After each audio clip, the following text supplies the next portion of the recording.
ఒక్కసారి first video చూడండి. ఇట్లా వీళ్ళంతా జగన్ గారి బర్త్డే సందర్భంగా కేకులు కట్ చేసి సంబరాలు చేసుకున్నటువంటి వాళ్ళను ఇట్లా నడి రోడ్డు మీద తీసుకెళ్తున్నారు. ఇంకో విచిత్రం ఏంటంటే పొట్టేళ్లు కట్ చేసినారని కూడా చెప్తారు. పొట్టేలు కట్ చేసి రప్ప రప్ప అన్నారు, భయభ్రాంతులకు గురి చేసినారన్నది వీళ్ళ యొక్క కామెంట్. నేను ఆల్రెడీ ఒక వీడియో కూడా చేశా. ఎవరిది వంగల్పూడి అనిత గారు, అదేవిధంగా చంద్రబాబు గారు మాట్లాడినటువంటి మాటలు, ఆ పార్టీ నాయకులు చేసినటువంటి కొన్ని వీడియో క్లిప్పింగ్స్ కూడా మనం పాతవి ఉంటే వాటి తీసి మనం పెట్టినాం, చూపించినాం. కానీ ఇప్పుడు మన కొత్త వీడియో అనమాట ఇప్పుడు వీళ్ళు వైసీపీ రిలీజ్ చేసింది. సో చూద్దాం ఇప్పుడు దీన్ని ఏమంటారు. ఇది చూడండి. ఇది ఎవరైనా సమర్థిస్తారా చెప్పండి? పెద్ద నేరం ఏమైనా చేశారా? అవమానించడం, నడి రోడ్డు మీద తీసుకెళ్ళడం అంటే అవమానించడమే కదా. ఇప్పుడు ఒక వీడియో చూపిస్తా, వైసీపీ పార్టీ వాళ్ళు రిలీజ్ చేసిన వీడియో. మరి అందులో ఉన్న వాళ్ళని ఎంతమంది ఇట్లా నడి రోడ్డు మీద తీసుకుపోతారా? దమ్ము ధైర్యం మీకుందా? తీసుకుపోగలరా?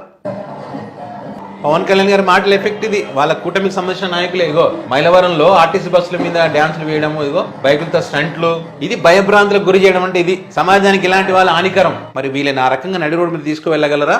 ఇంకొక అద్భుతమైనటువంటి వీడియో చూద్దాం ఇప్పుడు.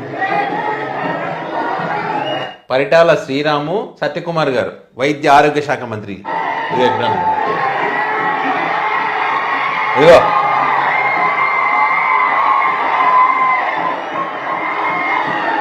వంగలపూడి అనిత గారు చెప్పిన కత్తి కత్తి అన్నారు కదా, కత్తి చూడండి. ఇదిగోండి, ఇదిగో పెద్ద కత్తి నడి రోడ్డు పైన కనిపిస్తుంది కదా. అక్కడ వైద్య ఆరోగ్య శాఖ మంత్రి గారు ఉన్నారు, పరిటాల శ్రీరామ్ గారు ఉన్నారు, అందరు ఉన్నారు అక్కడ. వారందరి ముందు జరిగినటువంటి నడి రోడ్డు మీద జరిగినటువంటి కార్యక్రమంలో ఈ రకంగా నడి రోడ్డు మీద వేసేసి అలబట్టుకొని ఇట్లా చూపించేసి నడి రోడ్డు మీద హంగామా చేసింది. ఇది భయభ్రాంతులకు గురి చేయడం అంటే. ఓకే, మరి ఇప్పుడు మీరు హింసని సహించరు, ఇలాంటి వాటిని ప్రోత్సహించరు, మంచి ట్రీట్మెంట్, యోగి ఆదిత్యనాథ్ ట్రీట్మెంట్ ఇస్తారు ఇలాంటివి చేస్తే.